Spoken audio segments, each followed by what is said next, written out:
이제 40페이지 법률 사실의 분류가 나오죠. 일단 법률 사실이 크게 둘로 나뉘죠.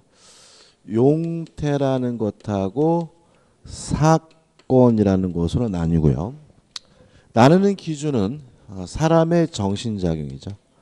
사람의 정신작용이 개입될 수 있는 거, 껴들 수 있는 걸 우리가 뭐죠? 용태라고 하고, 사람의 정신작용이 개입될 수 없는 거, 껴들 수 없는 걸 우리가 뭐죠? 사건이라고 합니다.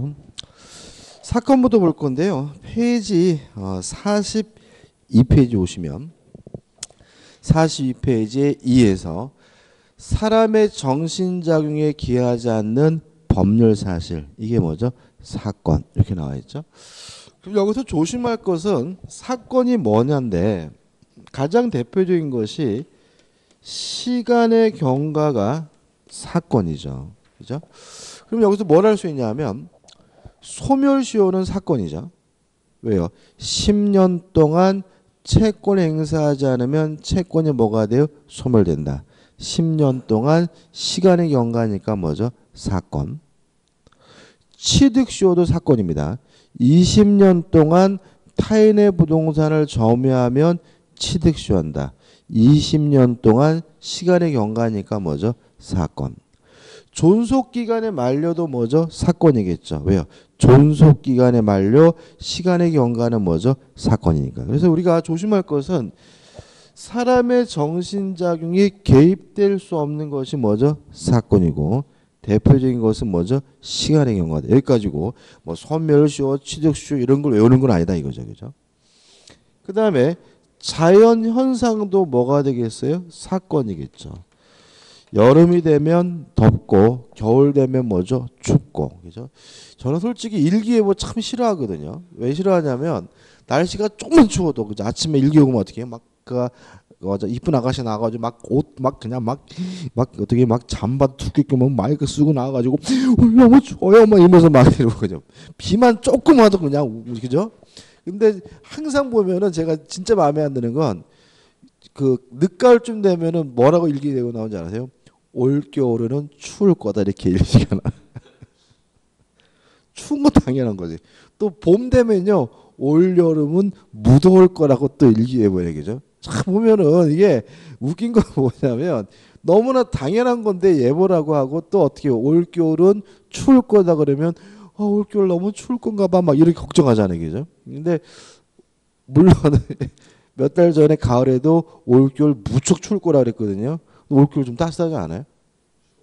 좋아요. 아니에요. 지금 우리가 지금 1월 며칠이죠? 7일인가 8일인가? 8일이죠. 그죠? 제일 추울 때거든요. 이맘때쯤이 1년에서 제일 추울 때인데 이 정도면 뭐 그죠? 그러니까 올 겨울은 예년보다 좀 뭐죠? 따뜻한 편인데 항상 겨울 되기 전에는 뭐죠? 추울 겁니다. 겨울은 이렇게 얘기하죠. 자연현상 뭐죠? 사건이. 그럼 여기서 뭘 할 수 있냐면 사람의 생사도 사건임을 알 수 있어요. 왜냐하면 인간은 반드시 뭐죠? 죽죠. 그거는 뭐죠? 사람의 정신장애 뭐 될 수 없어요? 개입될 수 없죠. 그러니까 뭐죠? 사건인 거죠. 또 제가 엊그저 몇 주 전에 인터넷에 본 건데 사람이 요새는 재수 없으면 200살까지 살 거래요. 재수 없으면 우리가 무섭지 않아요. 그죠? 그 논리가 뭐냐? 교수님이 한 얘기인데 지금 이제 보통 90을 넘으시잖아요. 그 어르신들이 그죠? 뭐 100살까지 사시는 분은 많지 않으시고. 근데 이분들이 90세다 그러시면 태어나는 해가 언제죠? 막 일제시대 때 말기 90세시면 그죠? 막 6.25 전 막 이렇잖아요. 그러니까 그분들이 태어날 때는 우리가 상상할 수 없는 그 뭐죠? 가끔 보면 조선시대 사진 뭐 이런 거 막 초가집 있고 이럴 때 출생하신 분들이니까 뭐 위생 상태나 의료 상태 수준이 상상도 할 수 없이 열악하셨거든요. 그런데도 그분들 어르신들이 몇 세까지요? 90세를 넘기시잖아요. 그 우리는 여러분은 진짜 이게 90세가 아니라 뭐죠? 기본이 뭐죠? 100세일 것 같고 막 100세가 아니라 또 이제 뭐 우리가 이 200세가 살지 모른다는 거는 의학 수준이 뭐 생각보다 빨리 발전한다네요. 그래가지고 그 뭐 재수 없으면 200살까지 사는 일이 벌어질 거다. 아우 막 끔찍해 그죠? 그죠? 아우 어떻게 살지? 그죠? 아무튼 사람이 죽는 거는 인간의 정신장애 개입될 수 없으니까 뭐죠? 사건이다. 빨리 오세요. 아유 왜 이렇게 늦으셨어요? 그 다음에 또 뭐가 있냐면 부당이득이 뭐죠? 사건이다. 부당이득은 조심할 것은 부당한 이득, 잘못된 이득 이렇게 이해하시면 뭐하고 헷갈린다고요? 손해배상하고 헷갈린다. 부당이득은 뭐냐면 원인 없는 이득 이렇게 좀 이해하실 필요가 있어요. 예를 들어 가지고 무효가 되면 부당이득으로서 반환해야 되잖아요. 그러면 무효가 되면 뭐가 없어진 거죠? 원인이 없어진 거니까 가지고 있는 이득은 뭐죠?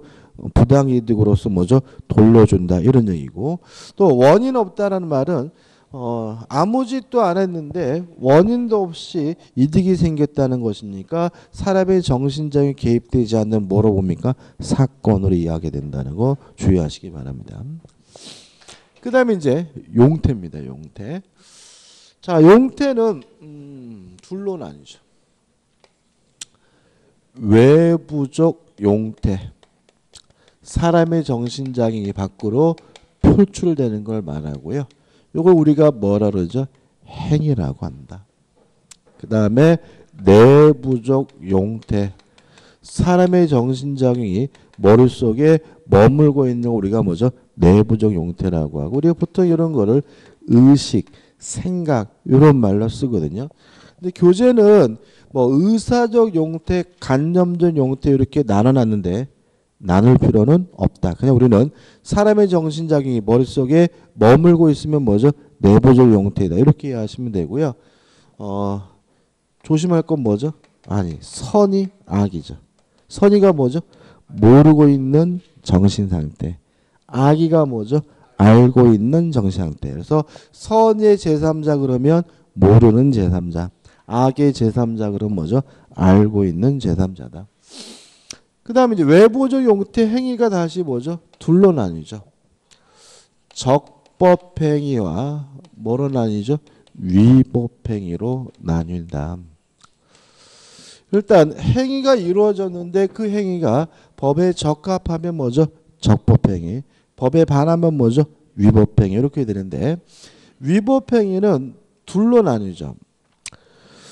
채무 불이행과 불법행위로 나누는데 채무 불이행은 뭐냐면 고의나 과실로 채무를 이행하지 않거나 못하는 걸 우리가 뭐죠? 채무 불이행이라고 하고요. 불법행위는 뭐죠? 고의나 과실로 타인에게 손해를 입히는 것을 우리가 뭐죠?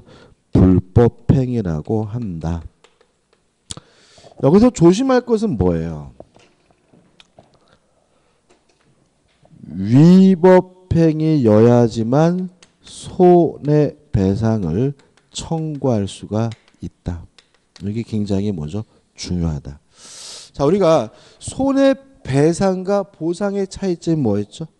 위법한 사람이 손해를 보존해 주는 건 손해배상. 적법한 사람이 손해를 보존해 주는 것은 뭐죠? 손해보상. 자, 제가 운전하다가 행인을 쳤어요. 그런데 운전자인 제가 해주는 것은 뭐죠? 손해배상이다. 왜냐하면 제가 운전하다가 사람을 쳤다는 말은 과실로 타인에게 손해를 입혔다는 얘기니까 저의 행위는 뭐죠? 불법행위고 제가 해주는 것은 뭐죠? 손해배상인데 제가 가입한 보험회사가 해주는 것은 뭐예요? 손해보상이다. 왜냐하면 보험회사는 아무 짓 안 해줬죠. 위법한 것이 아니라 뭐죠? 적법한 사람이니까 그 사람들이 해주는 것은 뭐죠? 손해배상이다. 수용배상금이 아니라 뭐죠? 수용보상금이다. 왜냐하면 수용이라는 거는 적법한 거죠. 그죠?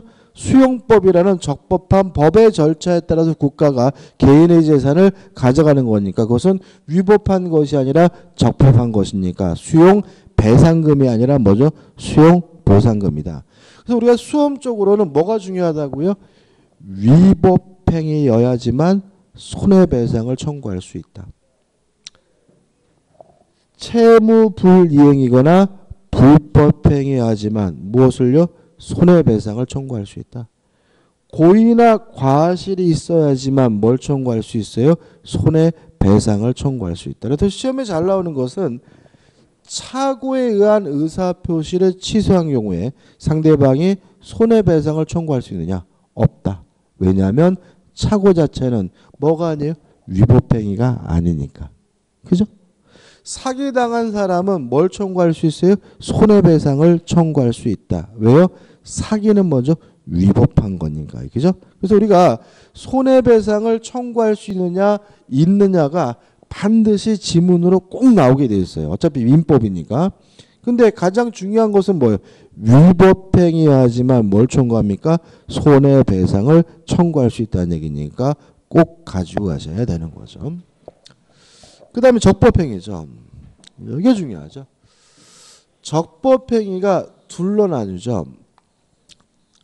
법률행위라는 것하고 뭐로 나뉩니까? 준법률행위라는 것은 나뉘죠. 이 부분은 아주 민법의 기초죠. 그러니까 이게 잘 안 되면은 끝까지 우리를 괴롭히게 되는 부분인데, 나누는 기준은 뭐냐면 의사표시가 들어있는 적법행위가 뭐죠? 법률행위고, 의사표시가 들어있지 않은 적법행위가 뭐죠? 준법률행위다. 그럼 의사표시는 뭐냐? 의사를 밖으로 표시하는 것이 뭐죠? 의사표시인데, 이 의사를 다른 말로 하면 원하는 바, 바라는 바죠. 그죠? 그러면 원하는 바, 바라는 바를 밖으로 표시하는 것이 뭐예요? 의사표시고, 요게 들어있으면 뭐예요? 법률행위. 없으면 뭐죠? 준법률행위인 거다. 날씨가 참 춥네요. 요거는 의사표시가 아닙니다. 커피 한잔 하실래요? 요거는 뭐죠? 의사표시입니다. 참 이쁘시네요. 요거는 의사표시가 아닙니다. 저와 결혼해 주실래요? 요거는 뭐죠? 의사표시입니다. 집이 참 멋있습니다. 요거는 뭐가 아니에요? 의사표시가 아닙니다. 집을 저에게 파시겠습니까? 요거는 뭐죠? 의사표시입니다. 자, 왜 그러냐면 날씨가 춥다, 참 이쁘다, 집이 멋있다라는 말 속에는 뭐가 들어있지 않아요? 원하는 바가 들어있지 않으니까 뭐가 아니에요? 의사표시가 아닌 거고요. 커피 한잔 합시다, 결혼합시다, 집을 저에게 파십시오, 이런 말들은 원하는 바가 들어있으니까 뭐가 돼요? 의사표시가 되는 거죠.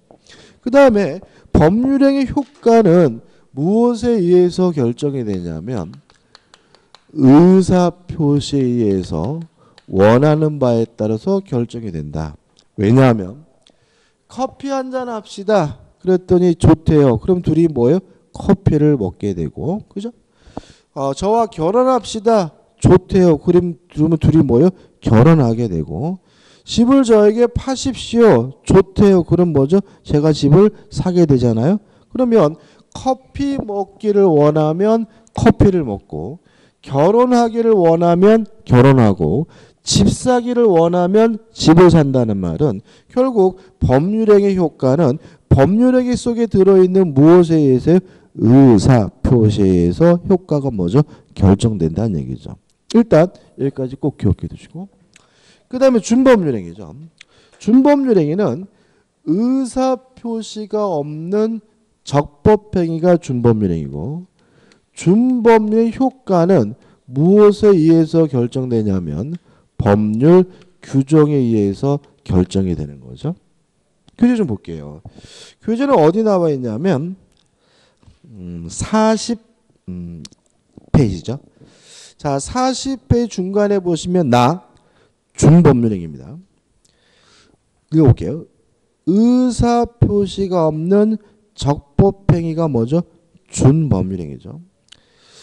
행위자의 의도와는 관계없이, 다른 말로 하면 의사표시와 관계없이 법률의 규정에 의하여 일정한 효과가 부여되는 것이 뭐죠? 특징이다. 개념이 중요하죠.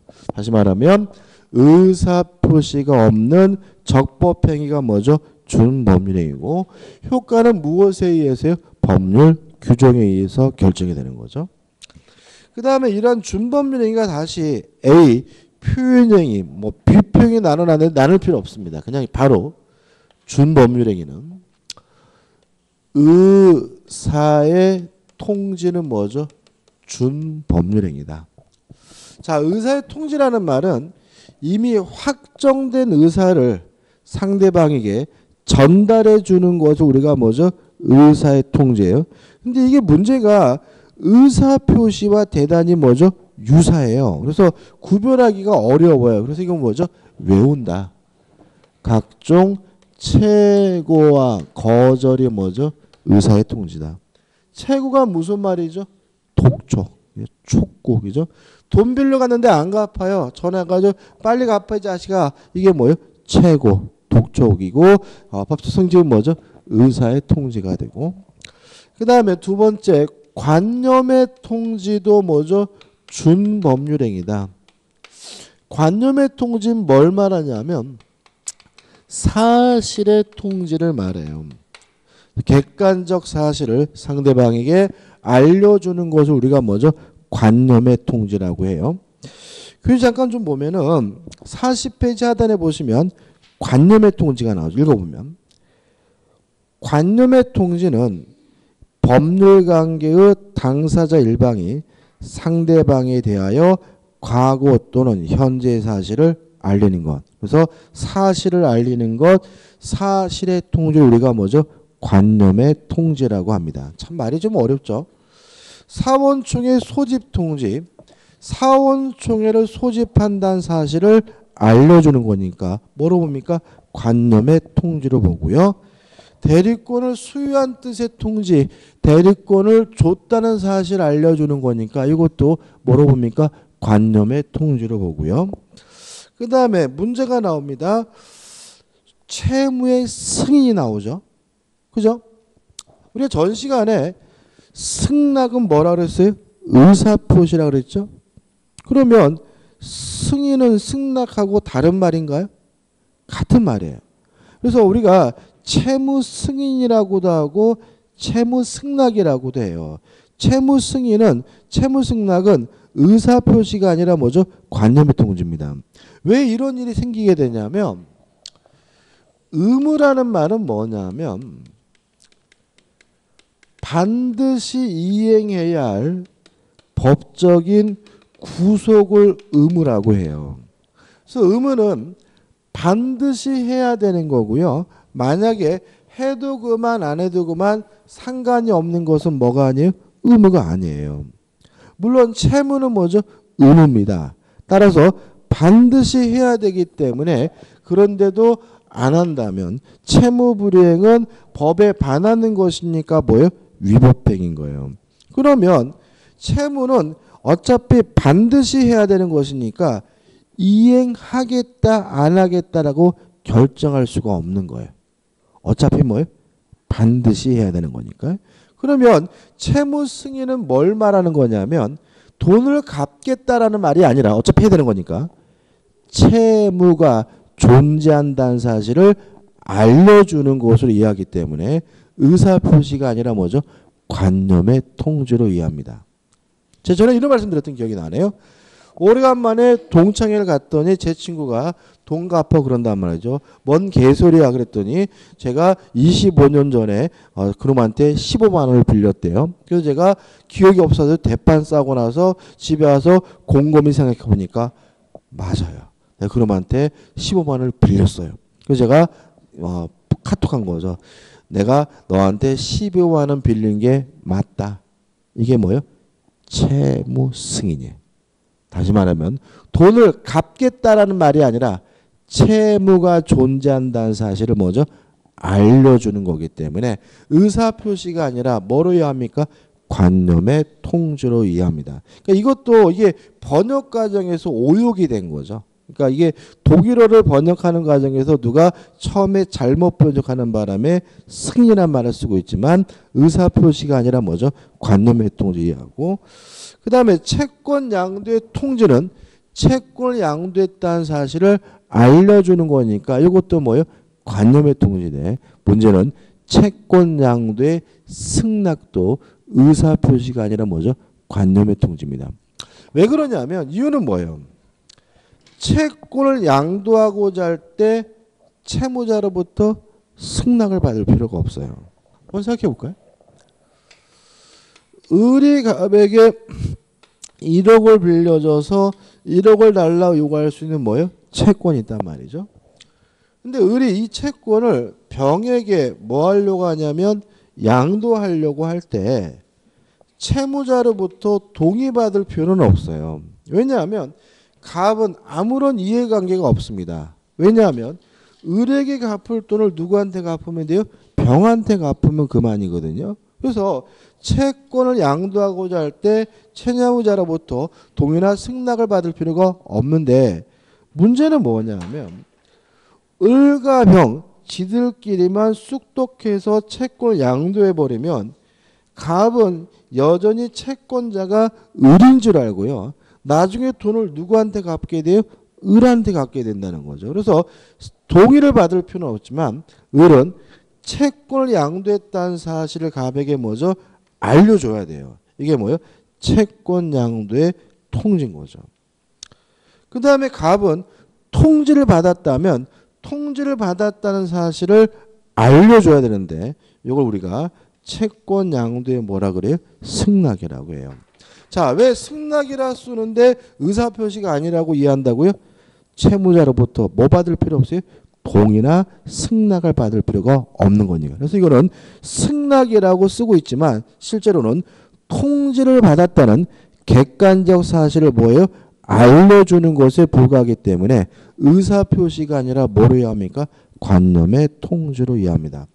요 관념의 통지 예 중에서 가장 중요한 게 뭐냐면 대리권을 수유한 뜻의 통지가 가장 중요해요. 대리권을 줬다는 사실을 알려주는 것은 의사표시가 아니라 뭐죠? 관념의 통지라는 거 잊지 마시고. 그 다음에 세 번째로 뭐가 있죠? 감정의 표시죠. 기분이 좋다, 기분이 나쁘다. 이게 뭐죠? 감정의 표시인데 문제는 감정의 표시 중에서 법적 의미가 있는 것은 하나죠. 용서. 말뜻은 뭐죠? 우리가 아는 용서예요. 용서는 의사표시가 아니라 뭐로 이해합니까? 관념의 준법률행위 감정의 표시가 됩니다. 그죠? 용서의 효과가 있어요. 용서한 사실을 가지고는 법적 분쟁을 야기하거나 소송을 제기할 수가 없다는 거 하나 좀 기억해 두시기 바랍니다. 그 다음에 요 세 가지를 제외한 나머지 준법률행위를 다 뭐라 그래요? 사실행위라고 한다. 사실행위의 개념은 교재 보시면은 말이 뭐라고 나와 있냐면 어떤 행위가 있을 때 그 행위를 하게 된 주관적 의도는 묻지 않고 행위 자체가 법적으로 의미가 있는 행위를 뭐죠? 사실행위라고 한다. 이렇게 나와 있거든요. 근데 이런 건 의미가 없어요. 뭔 소리인지 모르잖아. 그래서 우리는 어떻게 할 거냐면 준법률행위 중에서 의사의 통지, 관념의 통지, 감정의 토시를 뺀 나머지 기타 준법률행위를 싹 뭐라고 합니까? 사실행위라고 한다. 그죠? 그리고 우리가 하는 행위 중에 90% 이상은 다 뭐죠? 사실행위다. 그죠? 제가 아침에 일어나서 제일 먼저 뭘 했냐면은 이빨을 닦았거든요. 이빨을 닦는 것은 저의 정신적인 개입되어 있으니까 뭐죠? 용태고 행위니까 뭐죠? 외부적 용태고 적법행위고 준법행위죠. 왜요? 이빨 닦는 행위 속에는 뭐가 없어요? 의사표시가 없으니까요. 준법률행위 중에서 세 가지가 아니니까 뭐로 들어가는 거죠? 사실행위로 들어가는 거죠. 뭐 우리가 밥을 먹는다, 운전을 한다, 공부를 한다, TV를 시청한다, 뭐 망치질을 한다, 삽질을 한다 이러한 행위들은 대부분 다 뭐로 들어가죠? 사실행위로 들어간 거죠. 어제 그 수업 끝나고 제가 TV 보니까 축구를 하더라고 이게죠. 필리핀하고 한국하고 하는데 막 보다가 말았어요.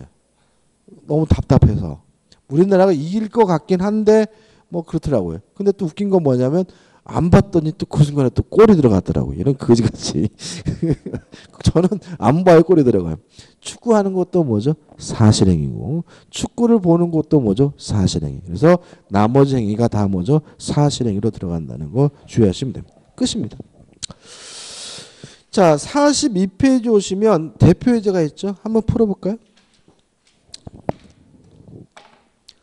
법률 사실과 법률 요건에 관한 설명으로 틀린 것은 1번 임대차 계약은 청약과 승낙이라는 의사표시 합치로 성립하는 법률 요건이다. 자, 전 시간에 했죠?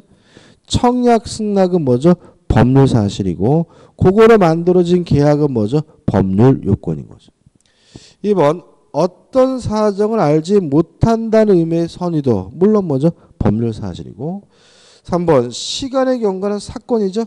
따라서 사람의 정신장에 의하지 않는 법률 사실이다. 맞는 질문이고 4번 무권대리 행위의 추인 여부에 관한 상대방의 채권은 뭐죠? 의사의 통지다.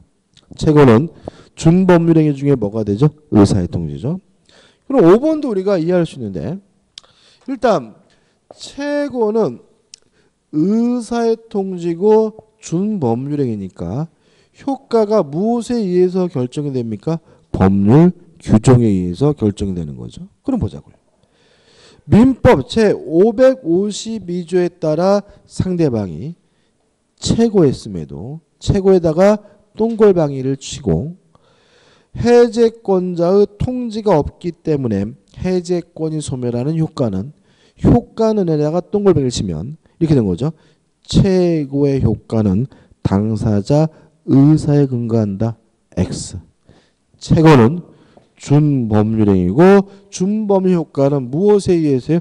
법률 규정에 의해서 결정되니까 5번은 뭐죠? X가 되는 거죠. 다시 말하면 당사자 의사 원하는 바에 따라서 효과 결정되는 것은 뭐만 그런 거죠?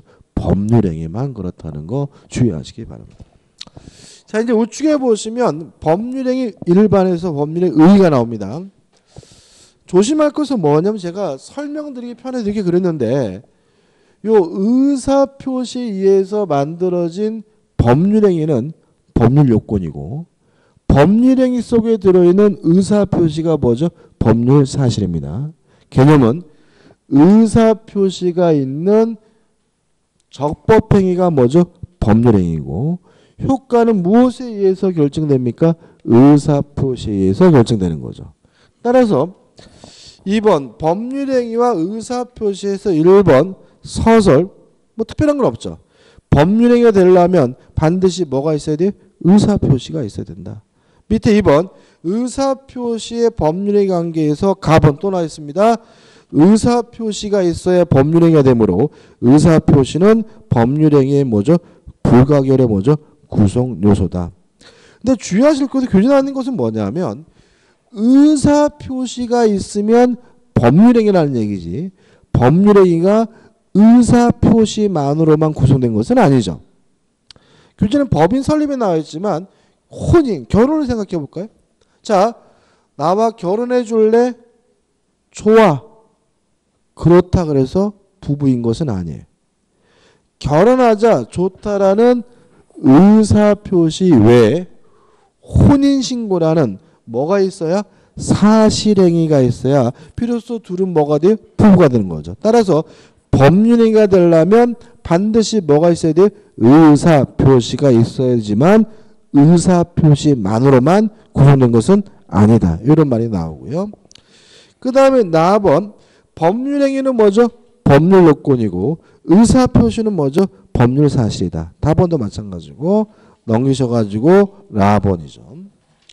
자, 법률 효과는 무엇에 의해서 결정되냐면 의사표시에 의해서 결정되죠. 따라서 의사표시가 무효면 법률행위도 뭐가 돼요? 무효가 되고 의사표시가 취소가 되면 법률행위도 뭐죠? 취소가 된다. 이런 얘기가 뭐죠? 라번에 나와 있는 거죠.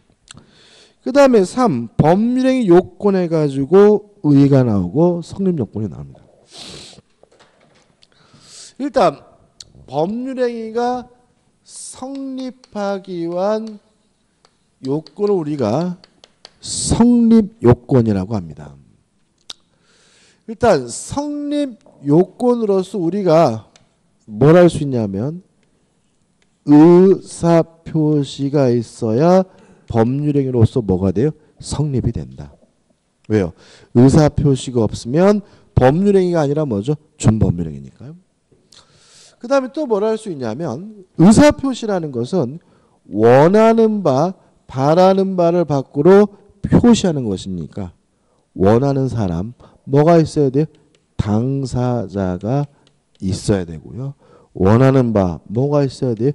목적이 있어야 된다. 그래서 법률 성립되기 위해서는 당사자, 의사표시, 목적이 필요한데 이게 뭐죠? 일반 성립 요건인 거죠.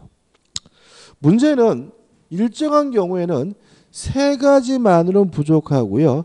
별도의 특별한 성립 요건이 필요한데 이 성립 요건과 관련돼서 우리가 꼭 기억해야 될 것이 뭐냐면 요물 계약이라는 개념이죠. 자, 이 부분에서 시험이 가끔 나와요. 가끔 나오는데 어떤 경향이냐면 뭘 물어보는지도 모르는 경향이 있어요. 그래서 우리가 성립요건 하면 수험적으로는 뭐가 떠올라야 되냐면 요물계약이 팍 떠올라야 돼. 요물계약하면 뭐가 떠올라야 되냐면 성립요건이란 말이 떠올라야 돼. 왜 그러냐면 요물계약이란 말은 뭐냐면 계약이 성립되기 위해서 일정한 물건이나 행위가 요구되는 계약이 뭐죠? 요물계약이에요. 그럼 뭐가 있느냐? 첫째, 계약금 계약은 뭐죠? 요물계약입니다. 따라서 계약금 계약에서 계약금의 지급은 계약의 뭐가 돼요? 성립요건이 됩니다. 두 번째, 보증금 계약은 요물계약입니다. 따라서 보증금 계약에서 보증금의 지급은 계약의 뭐가 돼요? 성립요건입니다. 세 번째, 대물변제입니다. 좀 생각을 해보자고요. 변제는 돈 갚는 거죠. 돈 갚는 거는 사실행위에. 동의하시나요? 그죠? 제가 친구한테 500만 원을 빌렸는데 뭐죠? 인터넷 뱅킹으로 500만 원을 입금했어요. 사실행위죠. 아니 만나가지고 야 500만 원 여기 있다. 돈 줬어. 이건 뭐예요? 사실행위예요. 근데 대물변제는 사실행위가 아니라 뭐예요? 법률행위예요. 법률행위가 뭐예요? 계약인 거예요. 자, 왜 그러냐면 자 이런 얘기입니다. 제가요 친구한테 1억을 빌렸는데 1억을 입금하는 것은 변제는 뭐죠? 사실행위지만 1억 대신 아파트를 주려고 해요. 그럼 어떻게 해야 되냐면은 만나가지고 야 내가 1억 대신 아파트를 주면 안 되겠니? 라고 뭐예요? 청약을 해야 돼요. 근데 그쪽에서 그래라 라고 뭐예요? 승낙을 해야 1억 대신 아파트로 대신 줄 수가 있는 거예요. 그래서 대물변제는 사실행위가 아니라 뭐예요? 계약인 거예요. 동의하시죠? 그죠? 근데 문제는 내가 1억 대신 아파트를 주겠다라고 약속한 것만으로는 아직 돈을 갚은 게 아니에요. 실제로 그 아파트를 넘겨줘야 재산권을 이전해줘야 비로소 계약이 뭐가 돼요? 성립되는 거기 때문에 대물변제도 뭐가 돼요? 요물계약인 거죠. 그래서 대물변제는 변제와 같은 사실행위가 아니라 뭐죠? 계약이고 실제로 재산권을 이전해야 성립하는 뭐죠? 요물계약인 거예요. 그 다음 네 번째 현상광고입니다.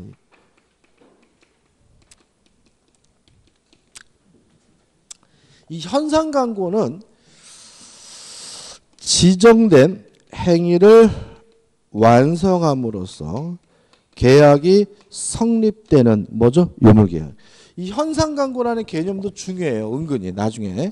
자, 현상강구하면 제가 꼭 떠오르는 게 있어요. 뭐가 있냐면 제가 어렸을 때는 KBS에서 주말에 명화를 했었는데 꼭 뭘 했냐면은 서부 영화를 했어요. 그래가지고 시작할 때 어떻게 되냐면 꼭 어떤 놈이 어떻게 사막 한가운데서 말 타고 와요. 말도 어떻게 띠그띠그 타고 오고 멀리서 찍으면 이죠. 그리고 오버랩 하는데 옷도 어떻게 해요? 아주 거지같이 막 찢어진 옷 입고 있고 모자도 꼭 어떻게 해요? 삐딱하게 쓰고 그죠? 이런 놈이 어떻게 막 띠긋띠긋해 가가지고 어디 가냐면 보안관 사무실에 가가지고 앞에 가면 보안관 사무실 앞에 뭐죠? 이렇게 전단지 같은 게 붙어 있단 말이죠. 사람 얼굴이 있고 뭐죠? $1,000 이게 뭐예요? 현상범이죠. 그죠? 그럼 이게 무슨 말이냐면 요 놈을 잡으면 $1,000 주겠다. 일의 완성을 요건으로 보수를 주는데 지금 청약을 뭐로 하고 있냐면 광고로 하고 있기 때문에 이런 걸 우리가 뭐라 그러냐면 현상광고라고 해요. 자, 우리 현상광고는 요물계약이란 말은 뭐냐면 요 놈을 잡으면 그때 비로소 계약이 뭐가 돼요? 성립이 되는 거예요. 내가 이 놈을 잡겠다라고 약속한 것만으로는 계약이 뭐 되지 않은 거예요? 성립되지 않은 것이니까 현상광고는 대표적인 뭐죠? 요물계약이고 지정된 행위를 완성하는 것은 뭐가 되는 거죠? 성립 요건이 되는 거죠.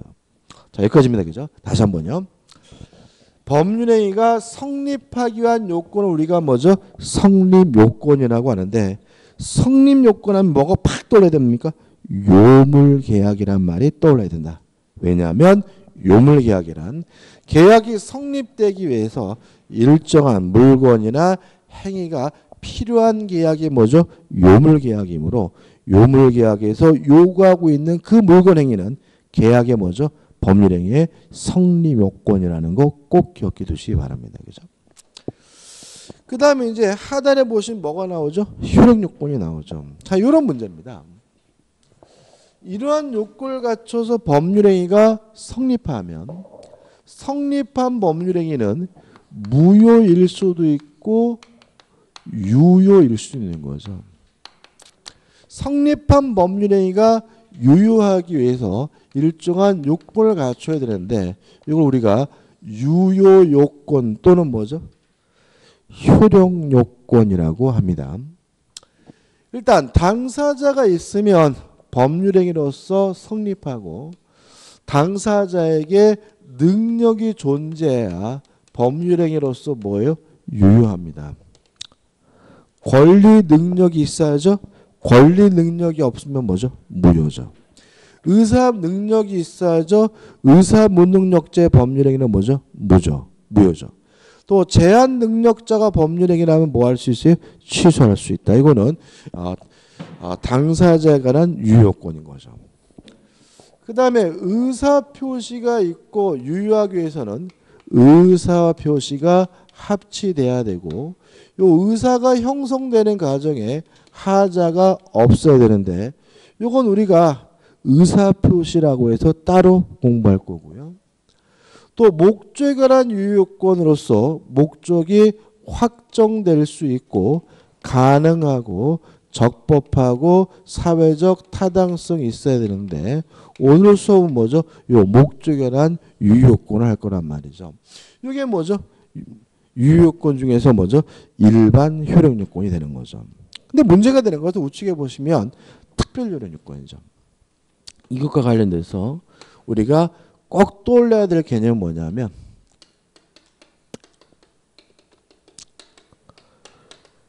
유동적 무효라는 개념입니다. 유동적 무효가 뭐죠?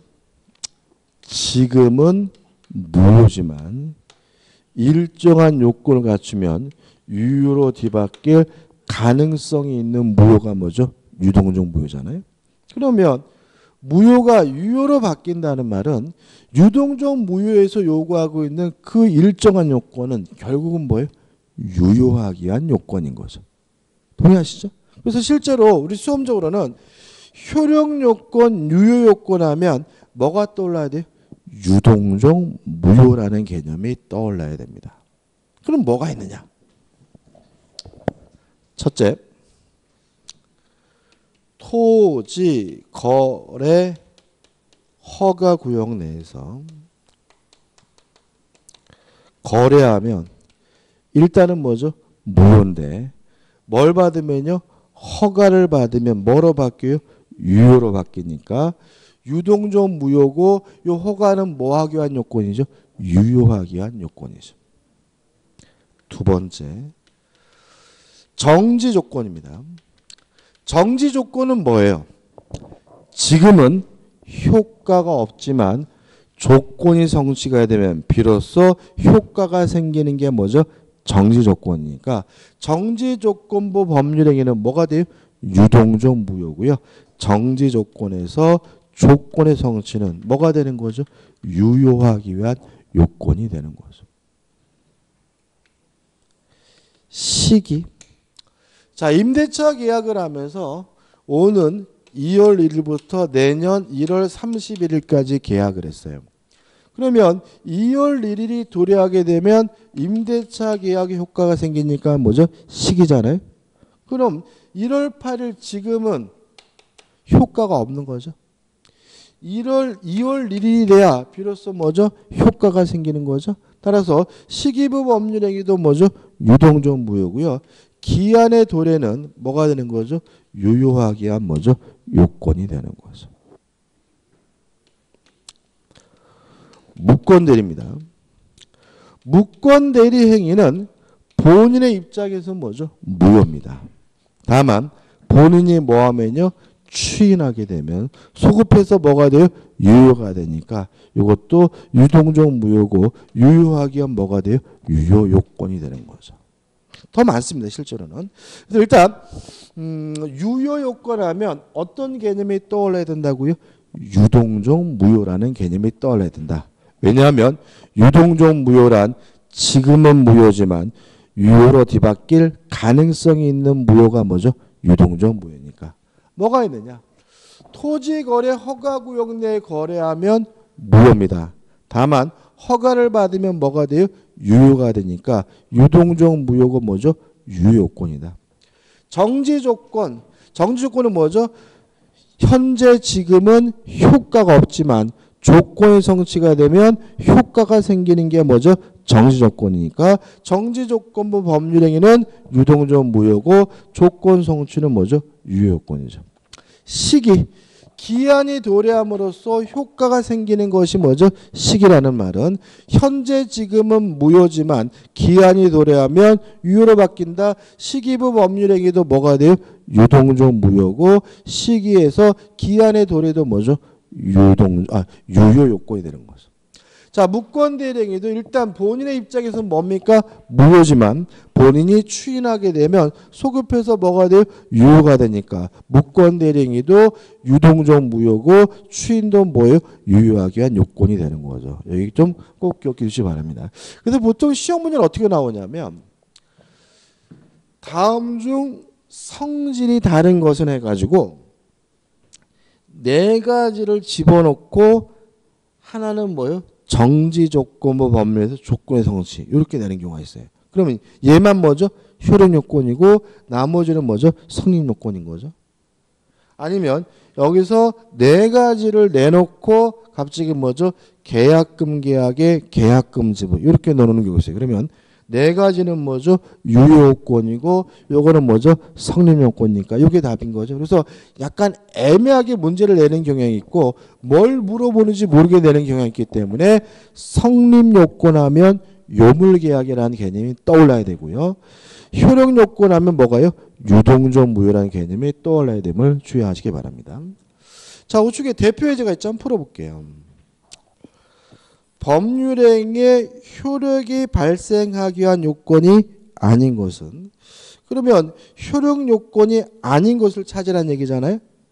효력 요건이 아닌 것은 결국은 뭘 찾으라는 얘기예요? 성립 요건을 찾으라는 얘기거든요. 그죠? 문제 한번 다시 볼까요? 법률행위의 효력이 발생하기 위한 요건이 아닌 것을 이렇게 물어보면 뭘 찾는 거라고요? 성립 요건을 찾으란 얘기예요. 그럼 머릿속에 뭐가 떠올라야 돼요? 요물계약이 팍 떠올라야죠. 그럼 답은 뭐예요? 3번. 계약금 계약에서 계약금의 지급은 뭐죠? 성립 요건인 거. 답은 그래서 뭐죠? 3번인 거예요. 이해되시죠? 그러니까 알면 굉장히 쉬워요. 근데 모르면 뭘 물어보는지 몰라요. 나머지 것들 볼까요? 대리행위에서 대리권의 존재는 뭐죠? 유효요건이겠죠. 2번. 정지조건부 법률에서 조건의 성취도 뭐예요? 유효요건. 유동조건부잖아요. 4번. 법률행위 내용의 적법, 목적이 뭐죠? 적법이죠. 요거죠. 적법도 뭐죠? 유효요건이고. 5번. 토지거래 허가구역 내의 토지거래 계약에 관한 관할관청 허가도 뭐죠? 유동종 무효고 뭐가 돼요? 유효요건이니까 답은 뭐죠? 3번이 되는 거죠. 그 다음에 제2절에서 뭐가 나오고 있냐면 법률행위의 종류가 나오고 있는데 좀 쉬었다가 보도록 하겠습니다.